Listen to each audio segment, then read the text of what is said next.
Okay, welcome. Thank you for joining us this afternoon. I am Suzanne Jones. I'm Executive Director of EcoCycle. First, a few housekeeping items. We, as I mentioned, invite attendees to introduce themselves in the chat function.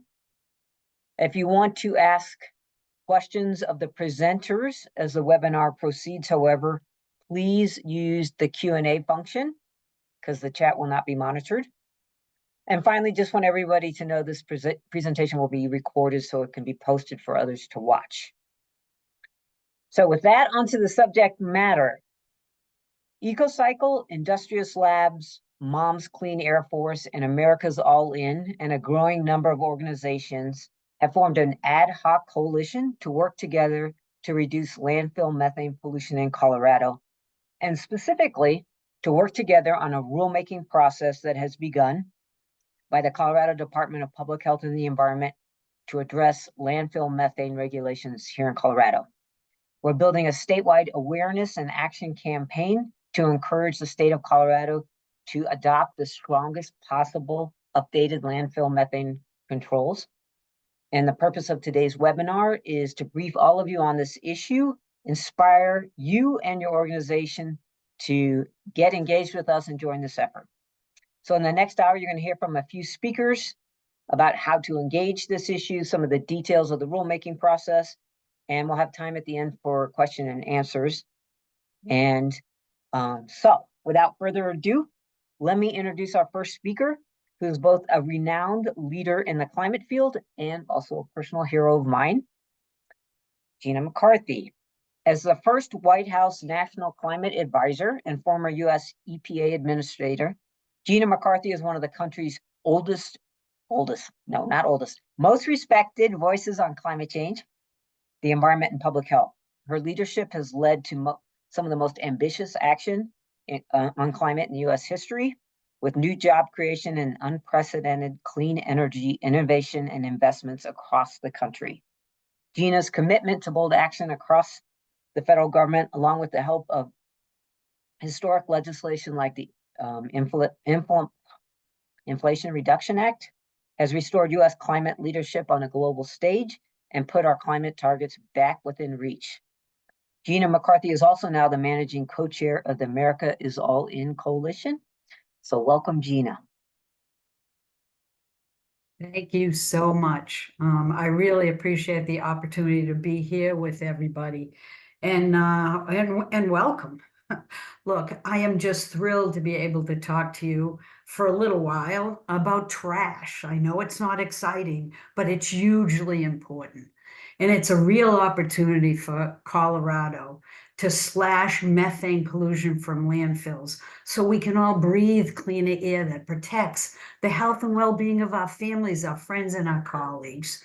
You know, right now we have major opportunities to cut methane, the supercharged climate polluter that comes from solid waste. But we need you to help drive real action on the ground with real solutions. I know when people think of methane, they often picture leaking pipelines or belching cows. But I'm here to remind you that our trash is the third largest source of human-caused methane pollution in the United States. Organic waste like banana peels and pizza boxes and yard clippings are buried in landfills, and they all release methane. And that's a short-lived climate pollutant that has 80 times the heating power of carbon dioxide. So it's a really big deal. And now with major advances in aircraft and satellite technology, you can even see methane leaking at our landfills from the sky and even out in space. So let's not forget that. Landfills also emit odors, hazardous waste pollutants, and smog-forming compounds that impact the health and well-being of nearby communities, many of which you know are disproportionately low income or communities of color.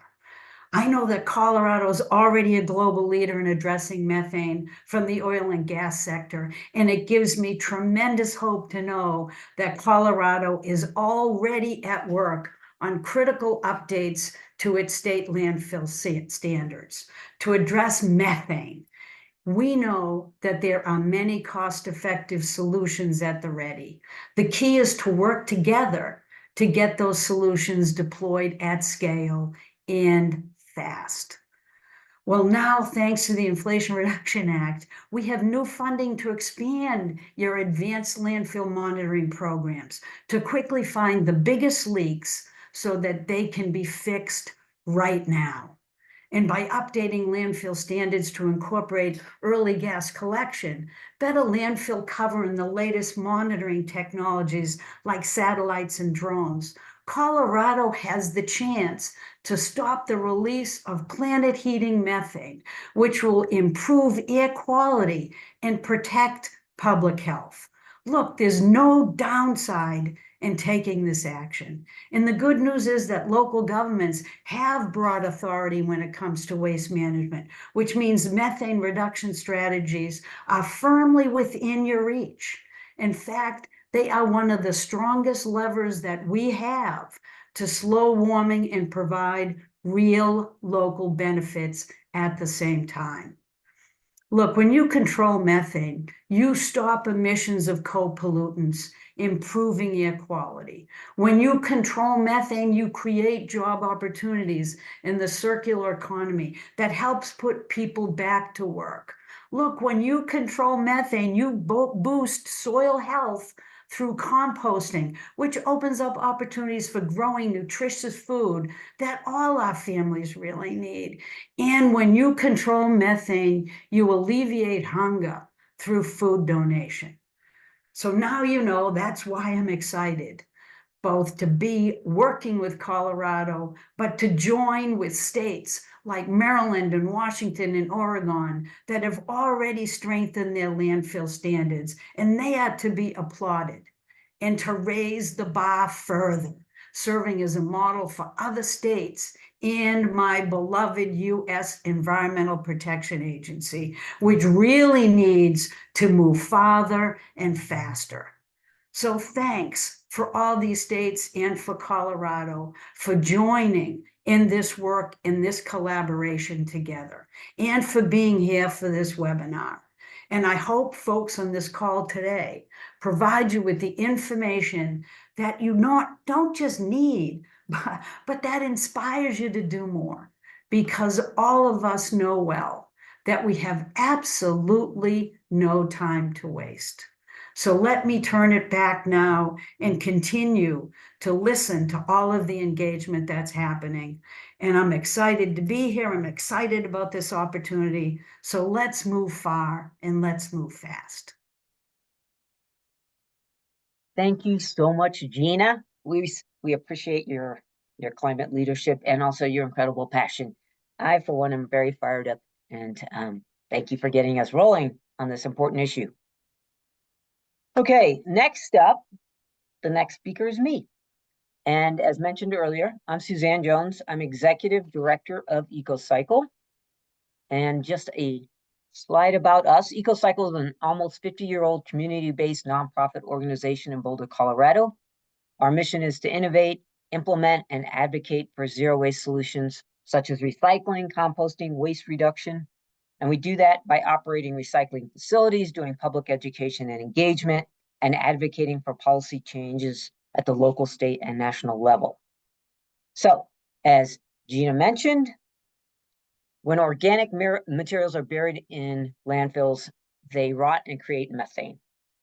And this rulemaking opportunity is going to focus on what we call are the downstream environmental impacts of landfills by updating outdated landfill methane emissions regulations with the best science and the latest practices. But we wanted to, before we zoom in on how we're going to do that, we wanted to zoom out and look at the bigger picture and the context for this issue. Because obviously, the best way to prevent methane from landfills is to quit burying organic material in the ground in the first place. And EcoCycle and other zero waste partners of ours are working hard on these upstream solutions to reduce the amount of organic material that's buried in landfills in the first place, and instead put that organic material to beneficial use, to treat it as a resource rather than a waste. So this is an important issue. According to our Colorado State Agency, 40% of the material buried in Colorado landfills is organic. So it's a big problem. So let's just talk a few minutes about upstream solutions. This is the EPA food recovery hierarchy graphic that illustrates some of the upstream solutions. You'll see at the top that the top biggest solution is simply to avoid wasting food in the first place, instead to feed hungry people and animals. And then you'll see as you go down the bottom that putting this organic material to other beneficial uses like composting is very important. And then at the bottom of the barrel, the thing that we should avoid doing is landfilling or incinerating these materials. There was also a 2023 EPA report which quantifies the climate impact of food scraps rotting in landfills, and the numbers are really staggering. I mean, 58% of the methane from landfills is caused by wasted food, and that's equivalent to the greenhouse gas emissions coming from 50 million gas-powered passenger cars. So clearly, we got to do something about that. The Project Drawdown, which I think most of you know of, is a big climate change solutions hub. They rank reducing food waste as the top climate solution. And according to their calculations, which you can go to the website and read more about, reducing food waste would reduce 88 gigatons of carbon dioxide equivalent by 2050. Natural Resource Defense Council, however, estimates that Americans waste on average about 40% of the food we buy, which is kind of immoral and mind-blowing to think about. So reducing food waste not only would avoid methane emissions, but it would also make the most of the land, water, fertilizer, labor, transportation, and energy needed to grow, process, store, and transport our food. So win-win there. Another major upstream solution is, instead of landfilling organic materials, to put them to beneficial use by composting. And in that way, you'd take what is now a climate problem and turn it into a climate solution, a nature-based climate solution. When you take these organics like food scraps and yard trimmings and make it into compost and then apply it to the landscape, the soil becomes healthier. It's able to retain more water. It grows more nutritious plants. And very importantly, it draws down carbon dioxide out of the atmosphere through photosynthesis and stores it in the ground. And this, when we take advantage of this natural process and scale it up, can have huge impacts. According to the Marin Carbon Project, they found that just applying a ½ inch of compost to 5% of California's degraded rangelands, it would pull 28 million tons of carbon dioxide from our atmosphere, which is equivalent to about 6 million cars being taken off the road. So it's significant. So let me wrap up with a final slide on what EcoCycle and partners are doing to further these upstream solutions. Many of you on the call worked with us to advocate for the 2022 Colorado Organics Management Plan, and more recently on Colorado Senate Bill 23-191, which directed the Colorado Department of Public Health and Environment to build on the 2022 plan to come up with a study that looked at what policies and infrastructure are needed so that we could really divert more organic waste from Colorado landfills. And the resulting organics diversion study and the Colorado Organics Infrastructure Toolkit, which were just released earlier this year, and for which EcoCycle was a contributor, we are pleased to say. They make a clear case for what we can do and how much more we can do to really reduce food waste, make compost, and keep organics out of landfills. And it makes, importantly, it makes recommendations on what we need to do to eventually ban these materials from landfills altogether. So, in sum, we have the tools and knowledge to radically reduce food waste and build out composting infrastructure, which will not only reduce landfill emissions, but also reap lots of co-benefits of better feeding people and animals and rebuilding our soils. So we invite all of you to also join in these upstream efforts. But importantly, even if we were miraculously able to end landfilling organic material today, we would still need to manage methane emissions from landfills for decades to come. So we're going to spend the rest of the call talking about just how we can do that. And no one is better able to teach us about the details and technicalities of landfill methane emissions than Catherine Velt, who serves as Circular Economy Director for Industrious Labs. So Catherine has over 20 years of experience in coalition building, overseeing, and leading large-scale programs, federal and state economic and energy policy development, and generating collaborative solutions alongside community leaders to advance equity and achieve programmatic improvements and policies that improve people's lives. Wow, Catherine. Most recently, she served as the Assistant Commissioner of the Division of Energy Resources at the Minnesota Department of Commerce. I hand it over to you, Catherine. Take it away. Thank you, Zan. Thank you, everyone, for joining today. I'm so excited to be with you, and please know we're all looking forward to good discussion on this important topic.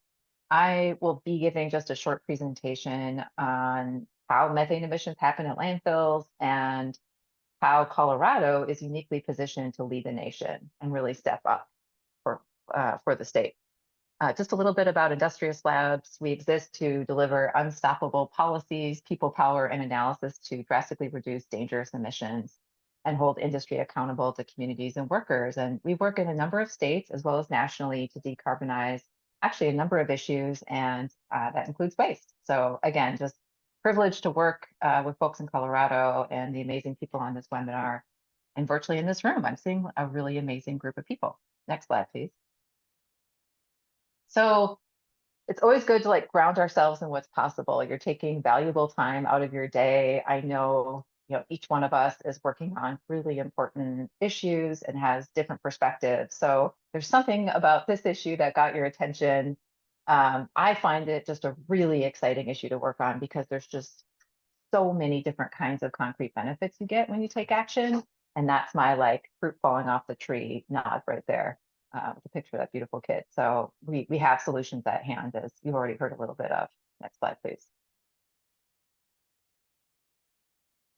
So when it comes to harmful landfill methane, again, it's really clear that Colorado is actually uniquely positioned to lead the nation. And that's in part because the data behind the problem and the technologies to solve it are really clear and available.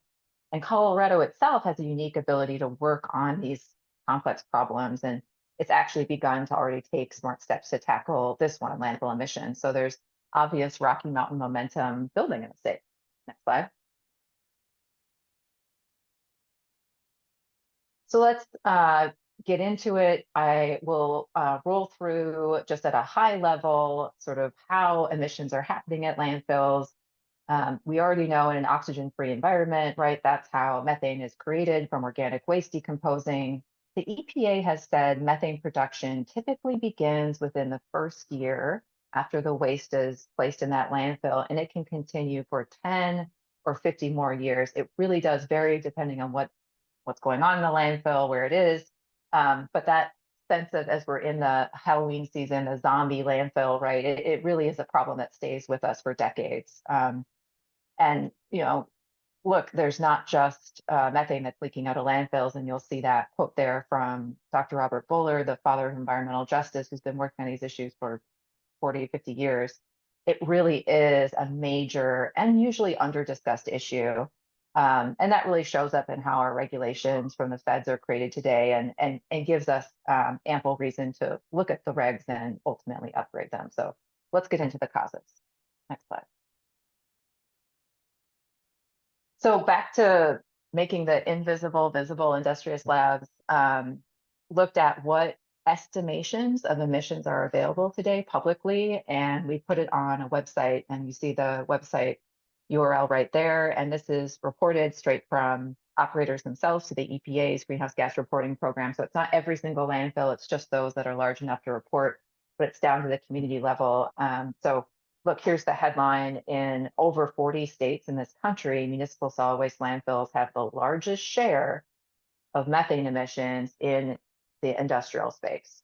Okay, these are the large point sources in most states. Next slide. Here's a partial screenshot, just a partial screenshot of our Colorado dashboard, which obviously gives a lot of data on emissions. Just to remember, Colorado's adding hundreds of thousands of tons of methane producing organic waste every year, right? So we have these emissions that are going to continue to be with us. Next slide. And there's a top line figure as in terms of what Colorado's methane emissions look like. It's a lot, but really also want to lift up at the beginning and end of this discussion are communities, people who are either living by that landfill, perhaps in a watershed, in a windshed, or simply being impacted by climate today, right? Like that's why we're here. And certainly the impacts of people living by a landfill in Colorado, they're all over the state, really does vary in terms of who's there. A couple landfills, Northwild Sanitary Landfill, that's in Northern California, that has one of the highest methane emissions in the state in terms of what they're reporting.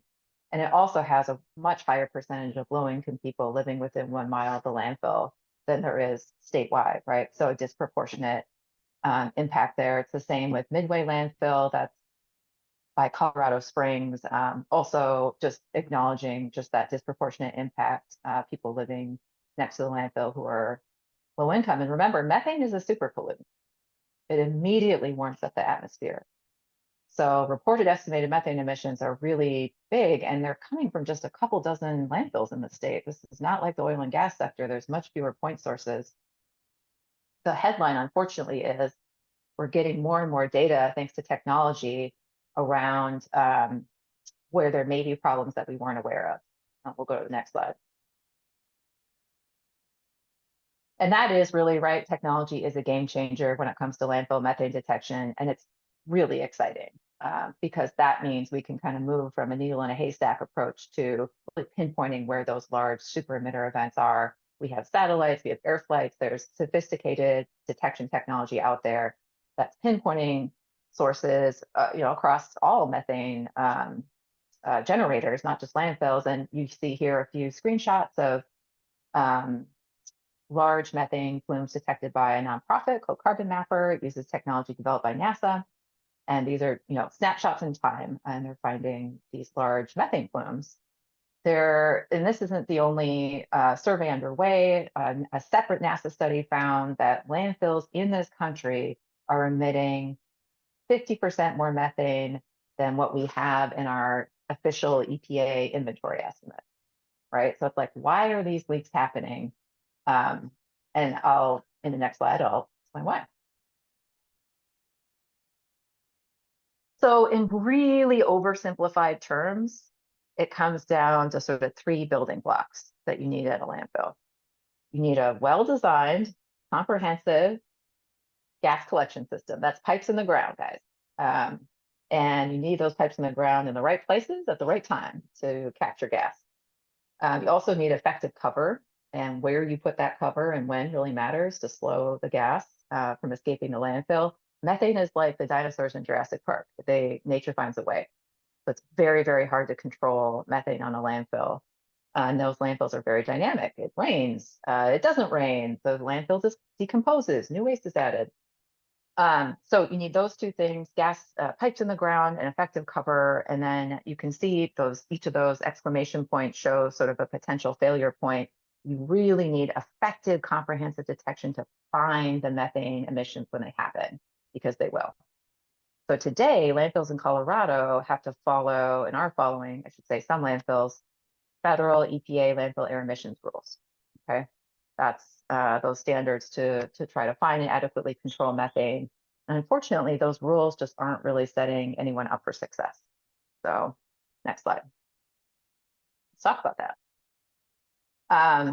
So the regulations just haven't caught up to the reality or how hard it is in terms of how methane leaks from a landfill. So I'll give it, this example is that right now, and this is not for every landfill at all in the state, many landfills don't conduct surface emission monitoring, but by protocol, some landfills have to 4 times a year send a person or persons out to walk the landfill.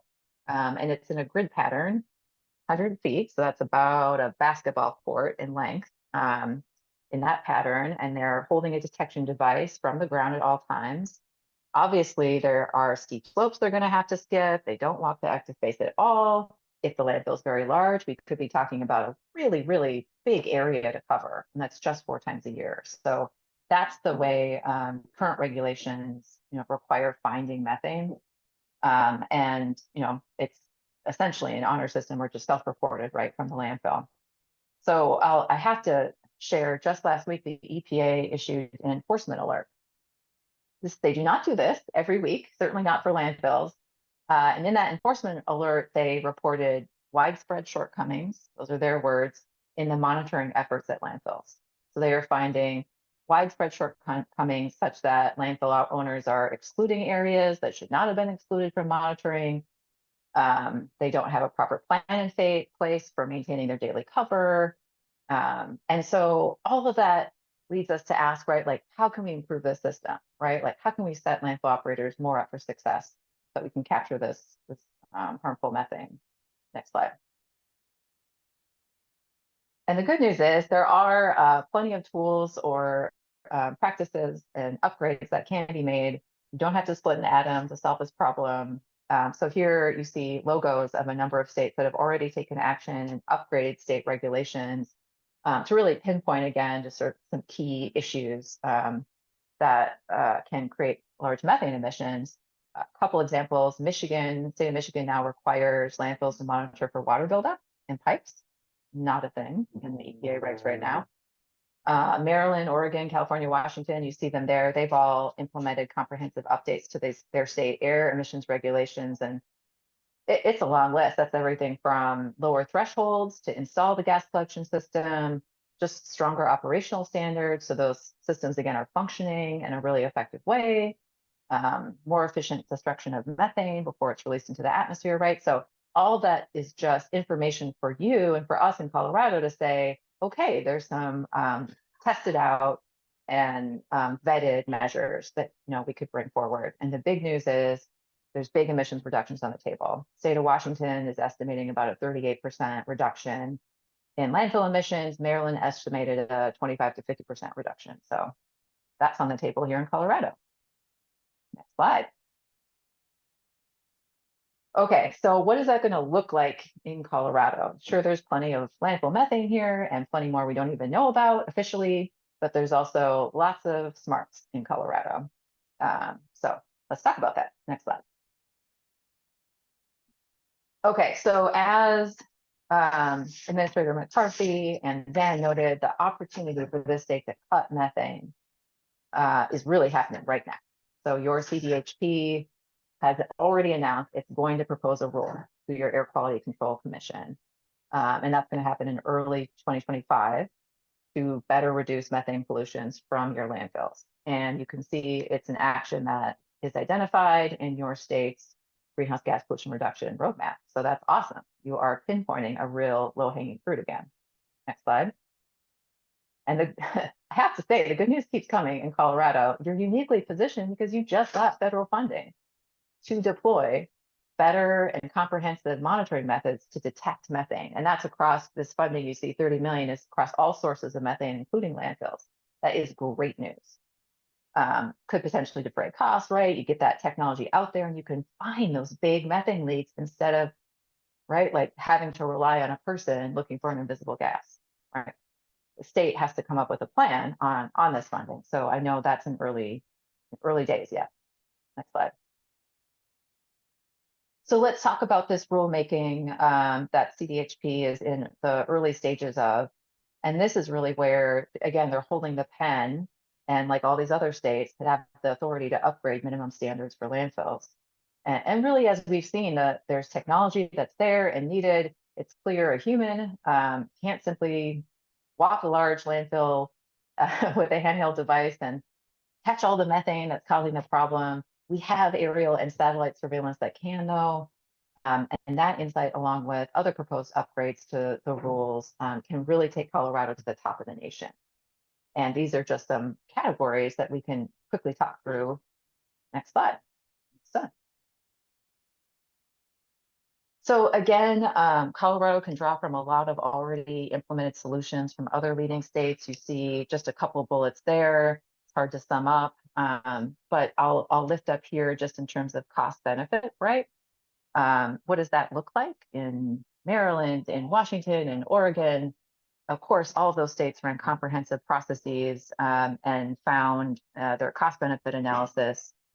The benefits clearly outweighed the cost. I want to be clear, landfill regulations are not one size fits all, and they should not be. You have to effectively find and target landfills that are creating a lot of methane.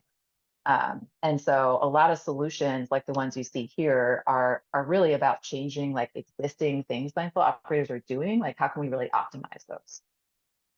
Next slide.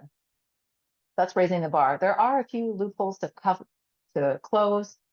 Current federal rules require landfills to install those pipes in the ground for sites, only some sites that meet specific size and emissions thresholds. And the long and the short of it is that's not actually a lot of landfills in this country. And other states have noted that and really targeted more effectively those landfills that are actually creating quite a lot of methane gas. So we've got to close that loophole. And that's something the EPA has lifted up. Next slide. And then this is really exciting, especially for Colorado, right? Like, you got drones, you got other sensors that can detect methane, and they are growing and catching on.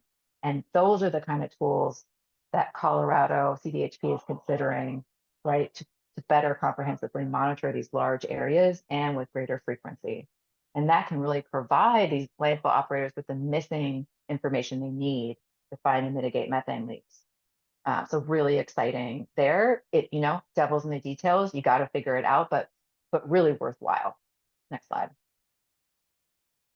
And this is where, just to show you like walking and talking. So this picture is of Sunshine Canyon Landfill in Colorado. In this case, residents actually had a lawsuit against the landfill. The odor was just horrific. And you'll see as a requirement of the lawsuit, the landfill is required to do flyovers to find methane. Methane is a carrier gas, so you get a lot of odors as you get a lot of methane leaks. So this is those blobs is all the methane that was found in that flyover, Sunshine Canyon. And the remote methane sensing folks gave that information of where they found the leaks to the landfill operator. Landfill operator then went out on the landfill, right, and checked it out, right? Often it's you got to put more dirt, right, on the landfill, or it could be a gas component issue. And then you see the after picture, right? So methane dropped by a ton, but you know what else dropped was odors. Odor complaints dropped by a ton too. So this is really make or break, that we gotta leverage this information that we're finding from the sky, right?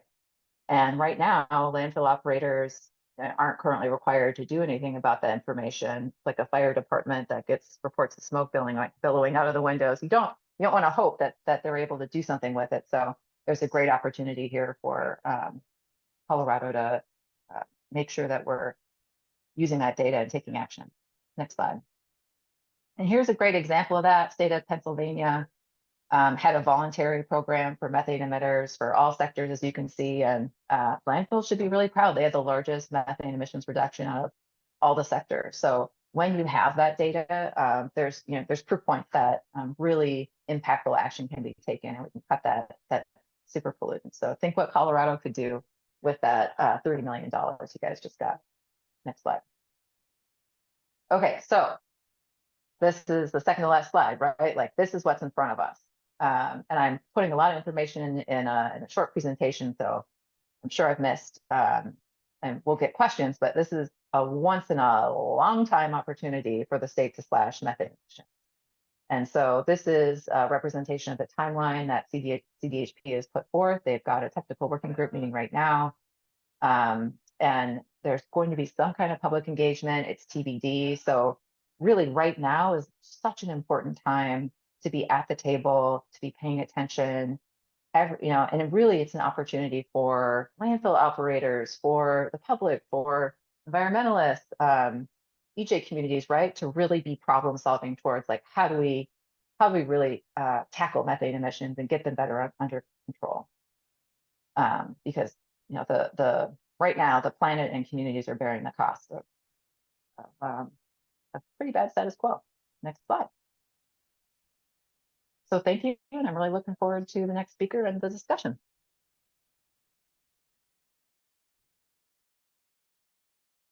Alrighty, thank you so much, Catherine. That was really in-depth, helpful, and we'll have to watch this video a couple times to really capture it all. All right, I want to remind folks, please use the Q&A function to write in your questions. So we'll have time for Q&A at the end. And next up, our final speaker is Lori Anderson. Lori is the Colorado field organizer for Moms Clean Air Force. She began her career as a mechanical engineer, but turned her focus to environmental advocacy while raising her 5 children. She previously worked for the League of Oil and Gas Impacted Coloradans, advocating for stronger protections for communities from oil and gas operations, and now continues her advocacy work with Moms Clean Air Force. Lori is also, in case that wasn't enough, a local elected official. She was elected to serve as council member in the city and county of Broomfield in 2019, where she continues to strive to protect the public health and safety of her constituents. So take it away, Lori. Thank you, Zan. Hi, my name is Lori Anderson, and I'm a Colorado field organizer with Moms Clean Air Force. We are a national community of 1.5 million moms and dads united against air pollution, including the urgent crisis of our changing climate, to protect our children's health. I'm also an elected official, as Zan had mentioned, serving as a council member in the city and county of Broomfield, where I represent thousands of residents who are impacted by poor air quality. For years, our efforts in Colorado have been focused on reducing methane pollution from the oil and gas sector, and we are making progress. But if we are going to fight the climate crisis, we must focus on all sectors that are major contributors of methane pollution. Next slide, please. As you have already heard, methane is a climate superpollutant with more than 80 times the heating power of carbon dioxide over 20 years. Methane accounts for 1/3 of global warming since the Industrial Revolution, and methane concentrations in Earth's atmosphere have increased at record speed over the past 5 years. But this is also an opportunity. Methane's relatively short atmospheric lifetime and strong warming potential means that actions to reduce emissions now can slow the rate of warming and provide many other benefits within a matter of decades. Reducing methane is one of the most immediate, cost-effective climate wins, and fast action on methane is essential to slow warming, protect communities, and achieve our climate targets. Next slide, please. Human-caused climate change is triggering increasingly extreme weather, and we are now experiencing more severe heat waves, fiercer wildfires, wilder hurricanes, heavier floods, and drier droughts across our country. This increase in extreme weather is a wake-up call, and we must be more deliberate about reducing climate warming pollution now. The 2 largest sources of methane are livestock and other agricultural practices and leaks from the oil and gas operations. However, today's discussion is solely focused on the 3rd largest source of methane pollution, which of course is organic waste from landfills. As a society, we have become accustomed to generating unnecessary food waste in our busy lives, and organic waste makes up more than half of the trash at landfills. Combined with the convenience of curbside trash pickup, the waste we generate is swept away from our minds once a week on trash pickup day. There is a reason landfills are the 3rd highest source of methane pollution, and it's time for us to come to terms with our wasteful behaviors. Our children and future generations are going to pay the price unless we take swift action. Back in 2022, the state legislature appropriated funds for a 3-year aerial and ground methane monitoring program using satellite observations, large and small planes, drones, ground vehicles, and continuous ground-based sensors. Although the initial program was focused on oil and gas monitoring, this effort also yielded beneficial information on other sectors, including landfills. Currently, Colorado has 59 active landfills, with only 20 currently required to report under Reg 22. And our state is home to some of the largest landfills in the country. Remote sensing surveys suggest landfill methane emissions are even higher, with super emitters detected at landfills across the country, including in our state. This is also an environmental justice issue, as a number of these landfills are located in or near low-income communities and communities of color, such as those in North Denver and Commerce City. Next slide, please. Many of us live near landfills. We may see these as an eyesore and a source of not so pleasant odors depending on the direction the wind is blowing. However, the concerns are far greater than many realize. While the most pressing environmental concern is the release of methane gas and the impacts on the climate, there are also impacts to air quality, health, and quality of life. I live near the Front Range landfill, which is just north of Broomfield. In addition to methane emissions, this landfill has higher than the state average exposure rates to diesel, ozone, and particulate matter that can lead to cancer and respiratory issues. Yet an estimated 2,000 people live within 1 mile of this landfill, with a higher than average population of minors under 5 years of age. Landfills also emit co-pollutants alongside methane, including smog-forming compounds, also known as ozone precursors, and benzene and vinyl chloride, which are known carcinogens. Broomfield is part of the 9-county Denver Metro North Front Range ozone non-attainment area, which has been downgraded to severe non-attainment, so curbing these ozone precursors is critical. Ozone is harmful to breathe because it can irritate the respiratory system, leading to coughing, throat irritation, and exacerbating conditions like asthma. Young children are especially vulnerable to ozone and air pollution as their little lungs breathe more rapidly and therefore take in more air than adults. Next slide, please. For years, Colorado has been a leader in reducing methane emissions and the harmful co-pollutants that are an inevitable part of oil and gas development. From plugging and abandoning low-producing wells to more recently advocating for a strong protocol that includes direct measurement of pollution, accurate reporting, and verification of emissions to ensure companies are staying within their pollution limits, MOMS and other partner organizations have been strong advocates for reducing oil and gas sector pollution. Despite this progress, we are not breathing easy yet, since implementation takes time. In the meantime, we have an opportunity to come together to reduce landfill methane pollution. The Colorado Greenhouse Gas Pollution Reduction Roadmap 2.0, released earlier this year, identified enhanced monitoring, reporting, and capture requirements at landfills across the state as key objectives to reducing landfill methane. The good news is we know what the solutions are, and Colorado can continue to be a leader in cutting methane pollution. Acting now will bring global and local benefits, helping to slow warming, improve air quality, protect public health, create job opportunities in methane mitigation, and achieve our state's climate goals. We encourage Colorado's leaders to move swiftly to develop an ambitious and comprehensive standard that embraces the latest best practices and affordable new technologies, such as early gas capture, improved cover materials, and methane detecting satellites and drones that make it exponentially easier to find and fix methane leaks and ensure operators are controlling their emissions. I will now turn the conversation back to Zan for more information on how we all can be a part of the solution to reducing landfill methane. Thank you. Thank you so much, Lori. I wish all of our elected officials were as informed and dedicated as you. We appreciate your service.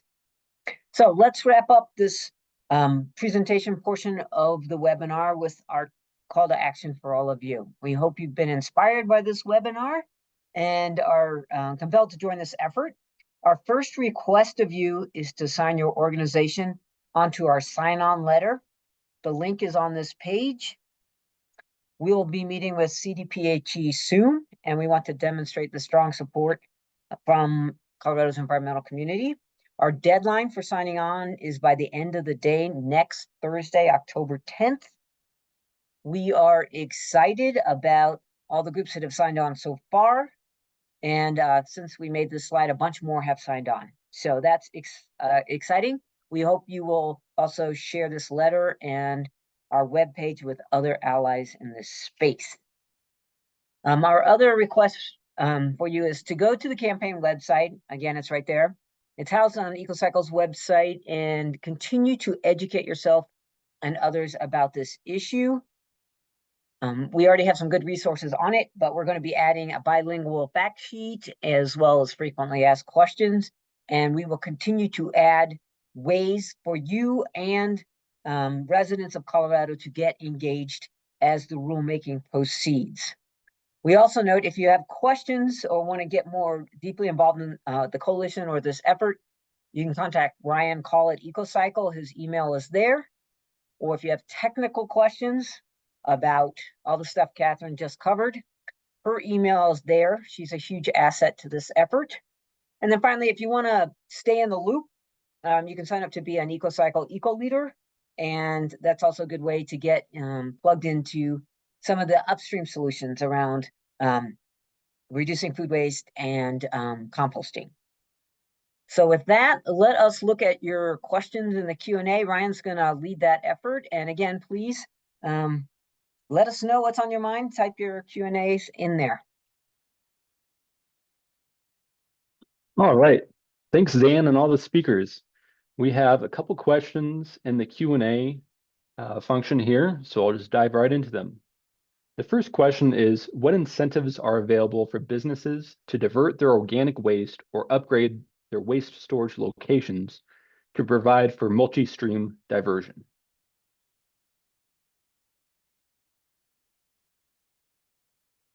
Okay, that might be an EcoCycle question. There are lots of tools out there for businesses and residents to better take care of their organic waste, whether it's from backyard composting to signing up for services to getting your local city council to adopt ordinance requiring haulers to provide those services. And EcoCycle's website has a lot of those tools. We're also happy to help folks with that. There's also sources of funding from municipalities or counties to set up programs or even to build infrastructure. And then Catherine just put a funding opportunity in the chat, and also the Colorado Circular Communities Enterprise Fund, which was just created from the Front Range Waste Diversion Enterprise Fund this past month, from legislation this past session, is going to be a funding source as well for both programs and infrastructure. And maybe, I don't know if anybody wants to add to that. I think that was a very thorough answer on funding incentives. The next question, I think, will go to Catherine, and that's from Mel, asking, can the methane sat, assuming that short for satellite, detect methane leaks in landfills? Ooh, so there are many careers I wish I had, right? A NASA scientist is one of them. But I will share what I know. So, look, technology is, again, such a game changer. There are different kinds of methane detection capabilities out there. So carbon mappers technology is really good at finding those point sources, right? Like on that landfill right there, right? Like go there, there's the methane plume. As I understand it, and there's other satellites with different capabilities. So methane sat, and there's a few others, are really good at more getting a broad sense of like where in general are those like larger emitting landfills. So it's a bit more of a general, as I understand, right? Like it gives you basically like a different cut or view. Very useful. And again, like that's really confirmed what you guys learned in the oil and gas space a long time ago, which is that emissions are higher, from many landfills than. Excellent.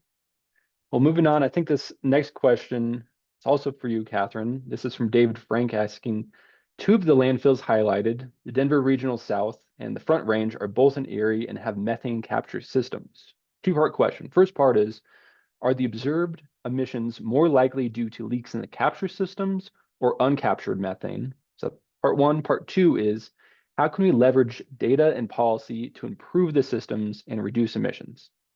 Isn't this like the best? I love this question. So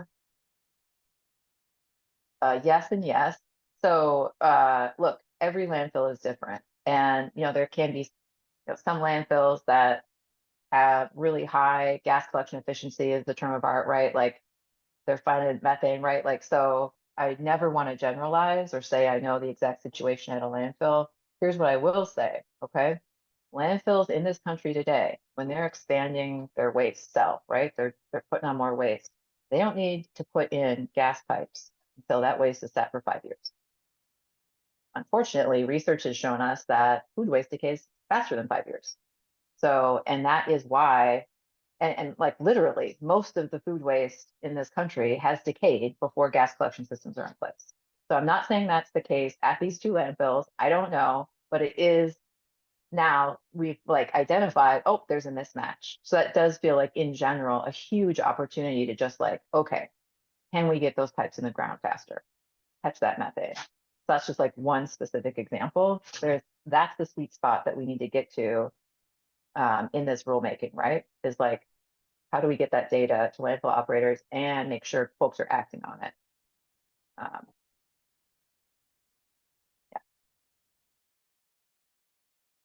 Excellent. And I've got two questions from Brian. So Brian Loman, I will toss them out. I think these are also to you, Catherine. And I also have some questions for some other folks here, other speakers. But Brian's asking, why aren't we talking about fixed point monitoring at landfills? And also asking a clarifying question. Are you saying that organics decompose in 5 years? Yeah, I'm definitely not saying that. Thank you, Brian. Food waste.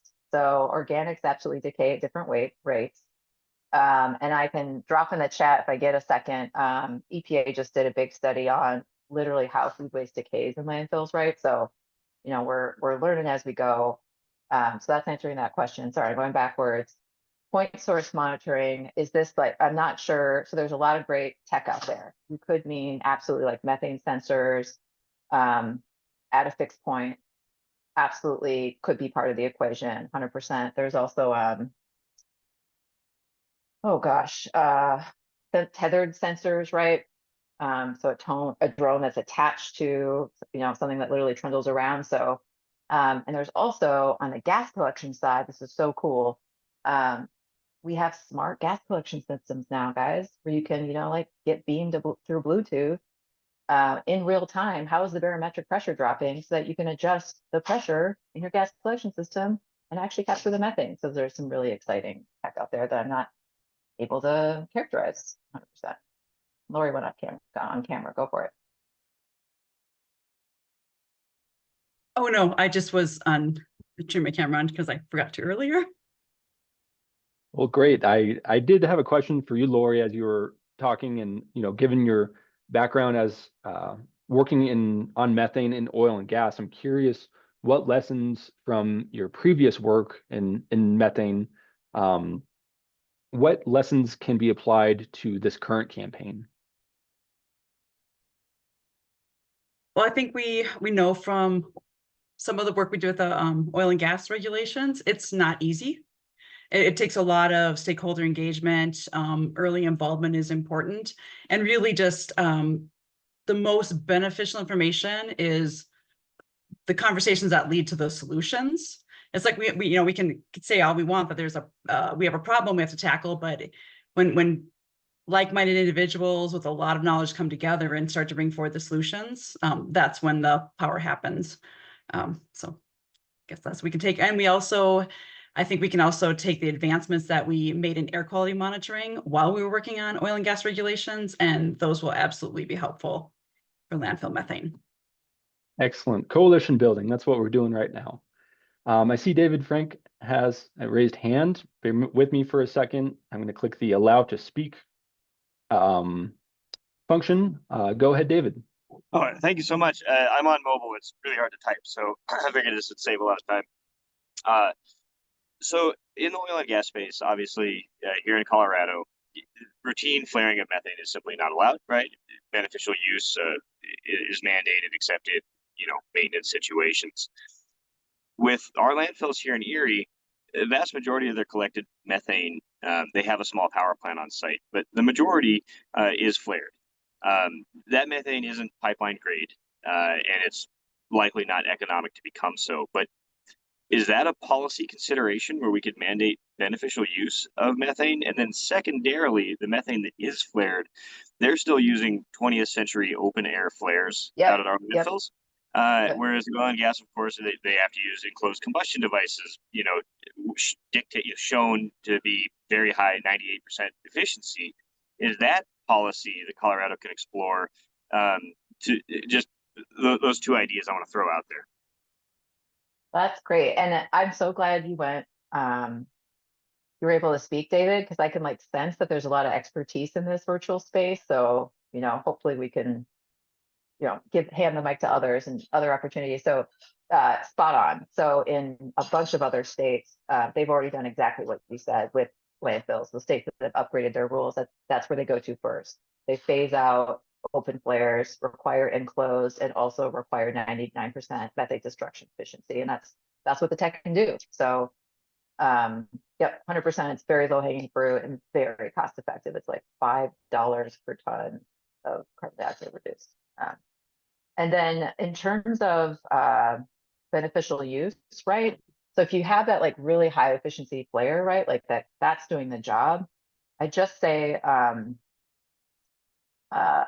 what you do with the gas after you capture it, right? Like you can flare it, you can turn it into electrons and make electricity. That's the solution set that's really around energy, right? Energy protection, and does that like pencil out? And like you said, it sometimes doesn't.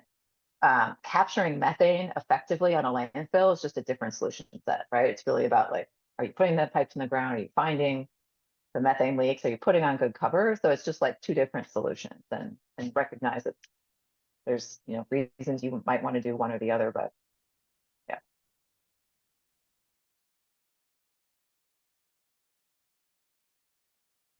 Great. Well, we're just about to the top of the hour. Zan, would you like to close this out?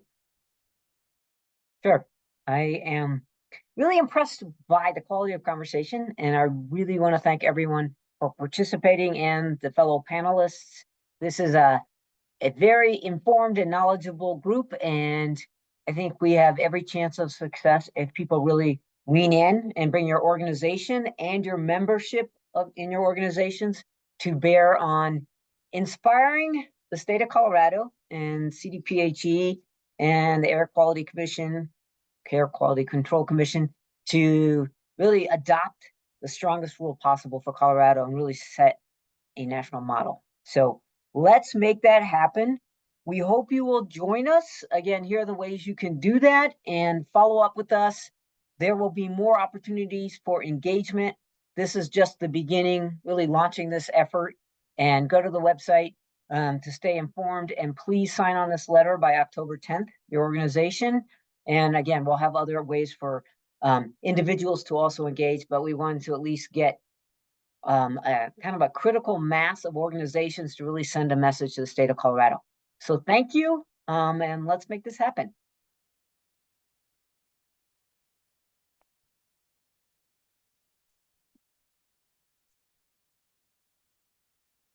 Thanks, everyone. I'm going to close out the webinar now.